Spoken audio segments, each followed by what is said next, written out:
Good morning, girls. Today we are going to discuss uh, in detail about normalization. So, already in the last class, we have seen what we have seen about keys, different kinds of keys. Most important keys that we use: primary key, super key, candidate key, and foreign key. So, based on those keys, I mean normalization is a process of dividing the tables, so that has to be done based on those keys only. So that is the reason we have discussed that topic again. So today we will see what actually normalization is, and how you can convert a table into a normal form. So here the definition of normalization goes like this. Normalization is a process for evaluating and correcting table structures to minimize data redundancies, thereby reducing the likelihood of data anomalies. So if from actually we know that when there is a data redundancy in the table, that will result in different kinds of anomalies. What are those different kinds of anomalies? Insertion, updation, and deletion. These are the three kinds of anomalies that we come across when you have redundant data in your tables. So these are the problems that will arise. So in order to overcome that, in order to avoid these uh, anomalies, insertion, updation, and deletion, we will be converting the table structures. So we will be correcting the table structures such that the table excuse me, the table will contain minimum amount of data redundancy. Redundancy in the sense minimum data, repeated data, right? So this is what is normalization is. So the reverse of it also exists, like denormalization. You go on dividing the table, a big table, into small tables to reduce the redundancy, but there will be some situations where you have to combine already divided tables, or the tables which are in higher normal forms, into some less normal form. Like from third normal form you have to convert back into second normal form. Then that process is called denormalization. Reverse of normalization is denormalization. Actually this is not included in our syllabus, but just I'm giving you the definition of what denormalization is. I'm just trying to tell what denormalization is. The reverse of normalization is denormalization. Here in normalization we are dividing the table into small tables. In denormalization we will be combining small tables into a big table. So how many kinds of normal forms are there? There are actually five types of normal forms, and more than that also, but in the scope of our syllabus only these normal forms are discussed. The first one is first normal form. NF denotes normal form, second normal form, third normal form, and BCNF, boys cod normal form, right? So to achieve or to convert a table into a Boyce code normal form, you have to convert, you have to first convert the table into third normal form. So how you will convert a table into third normal form? If it is in second normal form. And how you go to second normal form? First you have to convert the table into first normal form. So the basic, or the way do you start the normalization process is with the first normal form. So the first and foremost thing that you do do for a table is converting it into a first normal form. So see, what the problems generally arise are when there is redundant data in the table. When there is redundant data, the same data is repeated twice or thrice in the table. What happens is, if you don't maintain the same data at all the places, for if you I think I'm using the name Deepthi. Deepthi is the name of my customer or student, whatever it is. So the Deepthi is repeated in the table 3 times. Deepthi is repeated in the table 3 times, right? So whenever I write Deepthi, if I go for the two different spellings, like at one place I have written it as Deepthi and at one place I have included H. So this already have said you that the uh, RDBMS law software will consider it as two different names, not as a single name. Actually, we know that it is the same name of the same person, but RDBMS will consider it as two different names, which will result in inconsistency.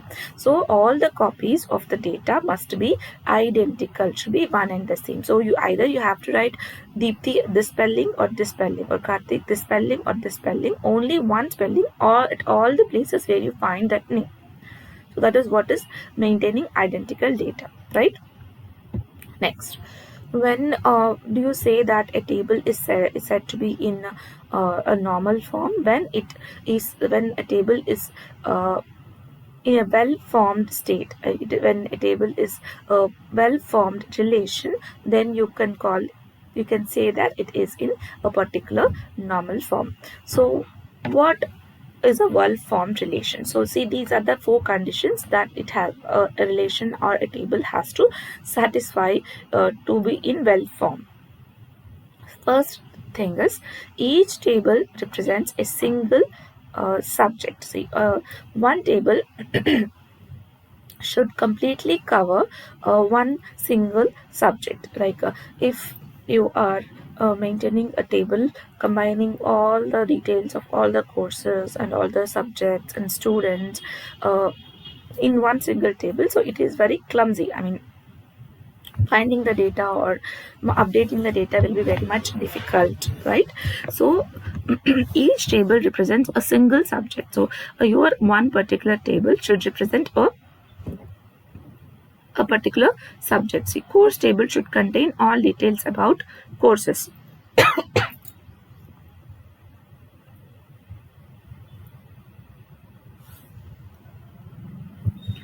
Yeah. Table should contain all details about students. So each table should represent only a single subject. Next, no data item will be unnecessarily stored in more than one table. Unnecessarily stored. Minimum control redundancy is allowed. So you can't eliminate repeated data.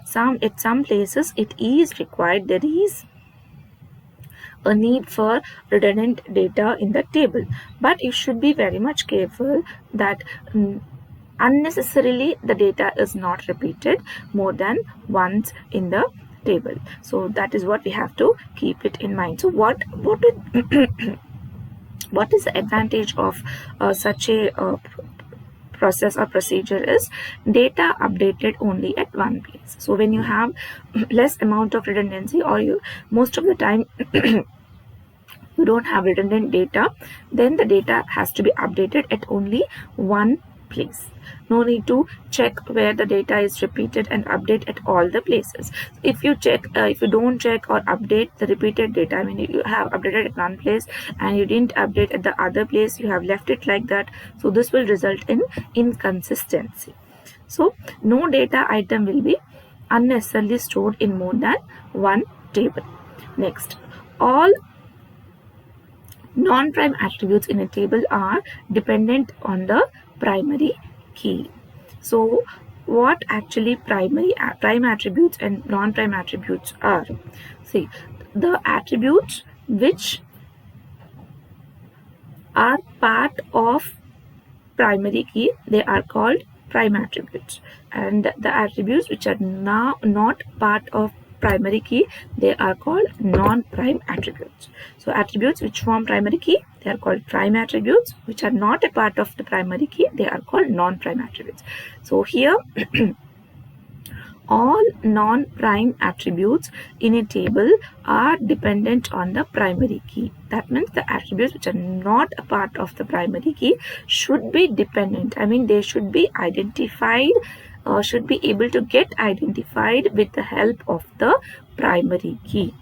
So this is one more condition that has to be satisfied when you want to convert a table into any of the normal forms. First normal form.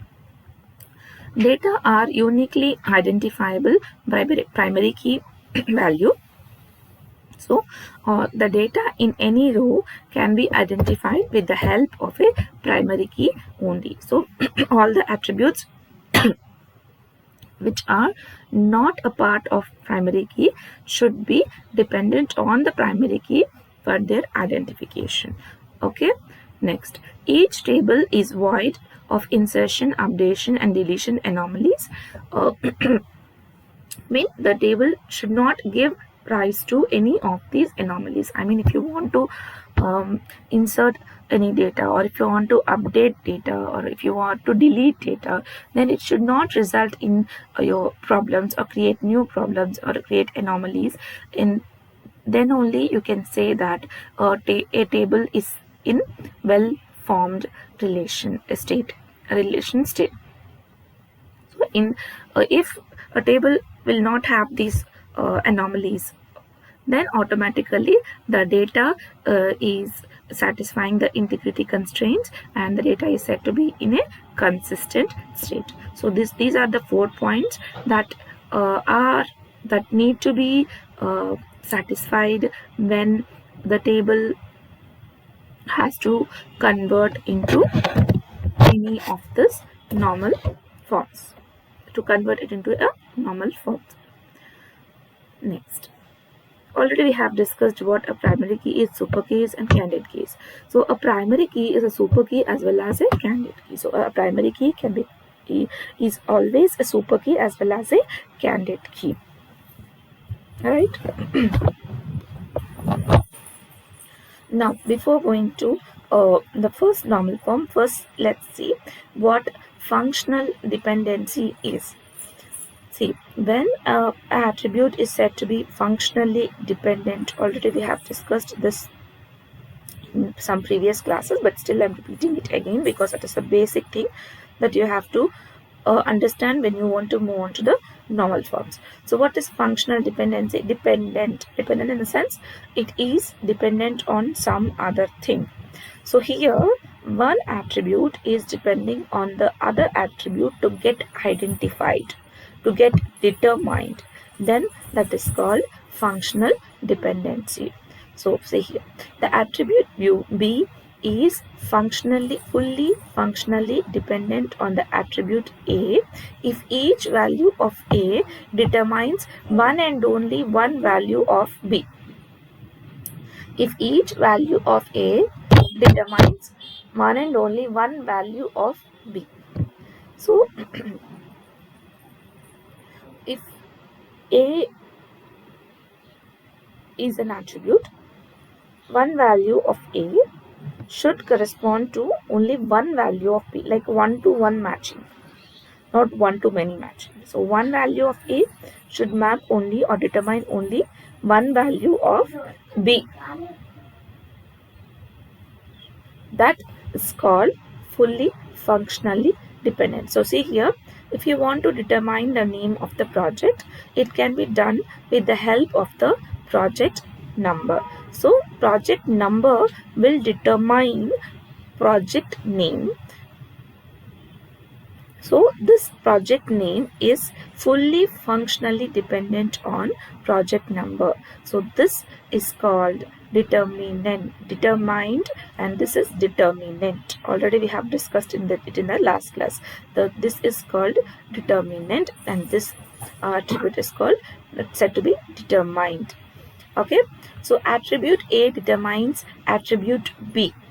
That is functionally dependent on A if all of the rows in a table agree in value for attribute A, also agree in value for attribute B. So for one corresponding value of attribute A, there should be one corresponding value for attribute B, and these should be in agreement with each other. So if you try to retrieve data of a value of attribute A, it should always map to only one value. Then that is said to be fully functionally dependent. So whenever you take a project number Whenever you try to determine the project name with the help of the project number, whenever you choose the project number, it should always result in the same project name, right? So then it is said to be fully functionally functionally dependent. What is fully functional dependency? If attribute B is functionally dependent on a composite key A, so if your key is made up of more than one attribute, so already we have discussed a key can be a single attribute or a combination of two or more attributes. So if a Yugo key is made up of two attributes, you say, uh, then the attribute B is functionally dependent on composite key A, composite key A, but not any subset of that composite key. So it is not dependent only on one part of that key. It is dependent on the two attributes in that key, not on only on any of that attribute, neither one or two. It is dependent on the both the attributes of the key. Then the attribute is fully functionally dependent on A. So it should not depend on a part of the key. It should depend on the key as a whole, because it is a composite key. If it is a single attribute, the key is a single attribute, then no problem. If the key is made up of two attributes, that is, it is a composite key, then the the non-key attribute should depend on the whole key as a whole, not a part of that key. Then you will say that we can say that the fully functional dependent constraint is property is satisfied. So this is about your functional dependency. So next, to move on to the first normal form, we'll see what a repeating group is. So what is a repeating group? The data is repeated in this particular group. That is what you understand when you could see the name.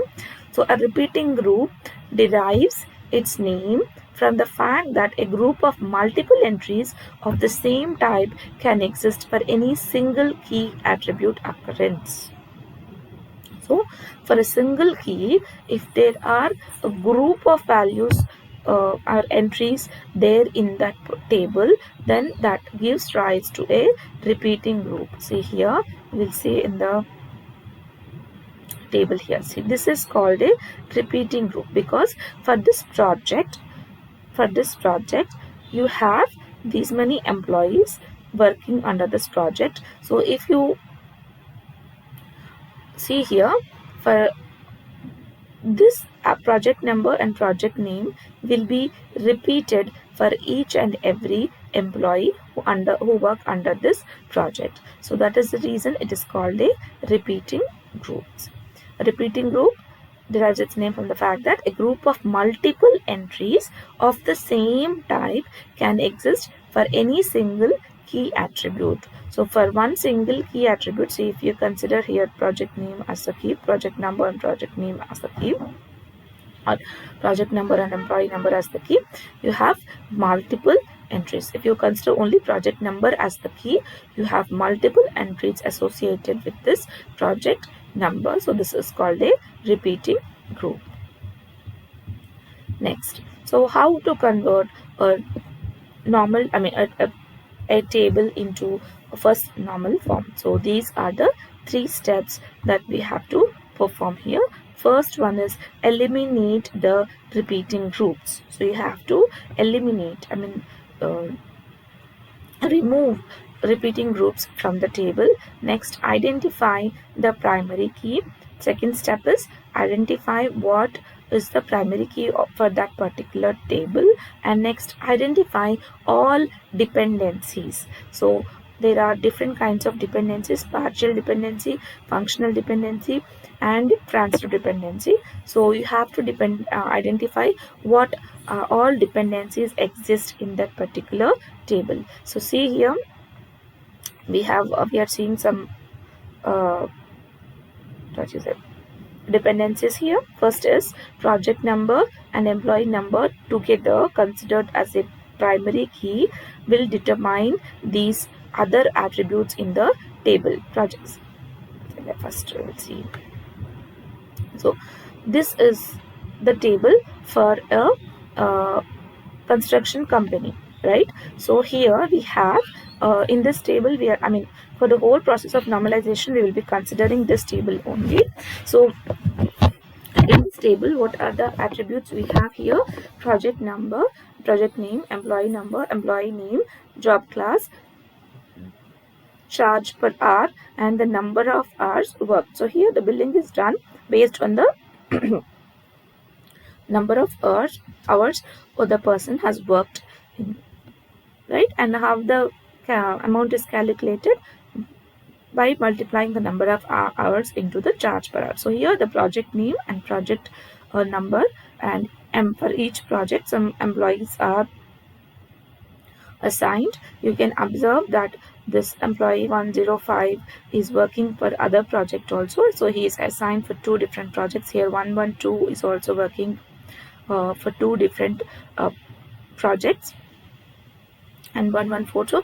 So the same employees are working under different projects, right? So this is the table which is containing these uh, attributes, right? Next,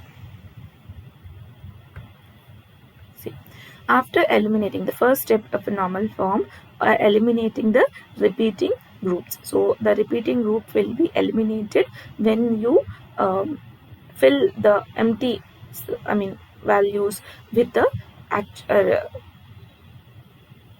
actual values, right? So here actually we have left it empty. If you repeat the data like this, it will be you can eliminate the repeating groups, but here it has increased the redundancy, because the same project number and project name is repeated here for 5 different rows. So how to eliminate this, how to remove this redundancies, will when this table is converted into second normal form. So this is called the dependency diagram of our relation, or first normal form dependency diagram. So what is a dependency diagram? So it will show what are the dependencies that exist for a particular table. In a particular table, what are the dependencies that exist? Partial dependency, fully functionally dependent, and transitive dependency. So it will show you what are the different kinds of dependencies that are there in a table that is called dependency diagram. So these are the attribute names of our attribute names in our table. So project number, project name, employee number, employee name, job class, charge per hour, and hours, right? So here we are considering, so the first eliminate the repeating groups, done. Next, identify the primary key. So how will you identify the primary key?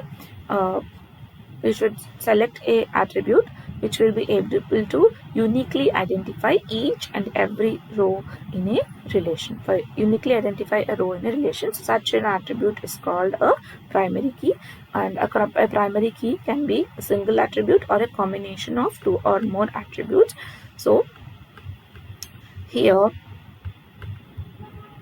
see, here for this table, project number and EMP number are taken as primary key. A combination of project number and EMP number will be able to uniquely identify the rows in the relation. Only project number is not sufficient for the identification of the rows in the table, because under one project you have so many employees. So for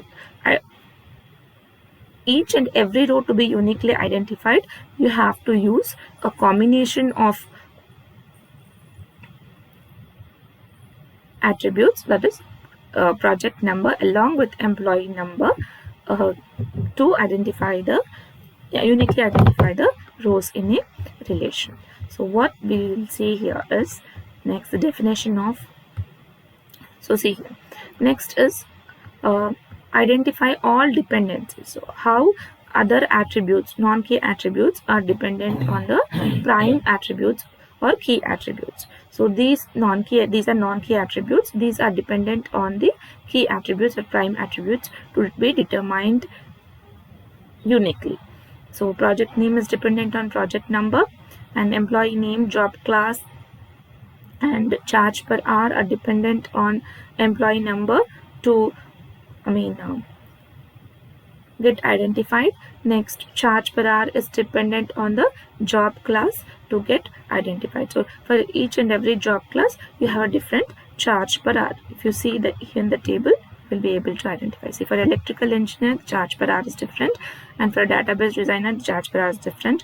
Programmer, system analyst, so depending on the job class or job designation, you have the charge per hour. So the charge per hour can be determined with the help of job class. So these are the dependencies that exist in this relation, that for this table. So what is a partial dependency? So a dependency based on only a part of a composite primary key is called partial. Full key opposite partial amma. So if the non-key attributes are fully dependent, రెండు attributes ఉంటే రెండు attributes ని use చేసుకుని identify అయితే that is fully functional dependent. లేదు ఆ రెండు attributes కాకుండా it is able to get identified only with the help of a part, only one single part of the key attribute, then it will result in partial dependency. A dependency based on only a part of a composite primary key is called partial dependency. Next, transitive dependency.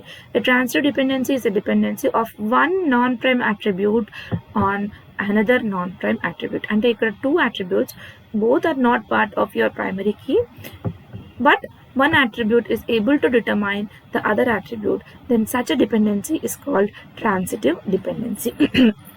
We will see with these examples. See here. See, this is your normal forms in shortcut. See here, project number, project EMP number,